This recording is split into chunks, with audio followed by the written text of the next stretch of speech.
Hello friends, আজকে আমি তোমাদের সামনে পাঁঠার মাংস বানাবো। আমি কিভাবে বানাচ্ছি তোমরা দেখতে থাকো আর আমার পাশে থেকো। আমি এখন পাঁঠার মাংসটার মধ্যে সব মশলা দিয়ে দিয়েছি। জিরের গুঁড়ো, ধনের গুঁড়ো, কাঁচা লঙ্কা বাটা, মরিচের গুঁড়ো, লবণ, হলদি। এখন আমি এটার মধ্যে তেলটা দিয়ে দেব। এখন আমি মশলাগুলো মাংসের সাথে মেখে নিচ্ছি ভালো করে।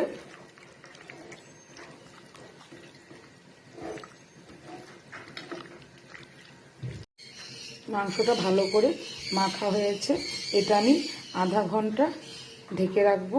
আজকে পাঁঠার মাংসটা আমি প্রেসারি বানাবো, তার জন্য আমি আজকে আলুটা প্রেসারি ভেজে নিচ্ছি। এখানে আমি পেঁয়াজ বাটা, রসুন বাটা আর হলদি লবণ দিয়ে দিয়েছি। এটাকে আমি ভালো করে এখন কষিয়ে নেব। এখানে আমি মাংসগুলো দিয়ে দিয়েছি, দিয়ে এখন আমি এটাকে ভালো করে কষিয়ে নেব যতক্ষণ না পর্যন্ত তেল না ছাড়ে। মাংসের আলুগুলো দিয়ে একটু নাড়াচাড়া করে দিয়েছি, আরও ভালো করে কষাতে হবে। এখন আমার পাঁঠার মাংসটা ভালো করে কষানো হয়ে গেছে, তেলটাও ছেড়ে দিয়েছে। এখন আমি অল্প জল দিয়ে দেব। এখানে আমি অল্প করে জল দিয়ে দিয়েছি।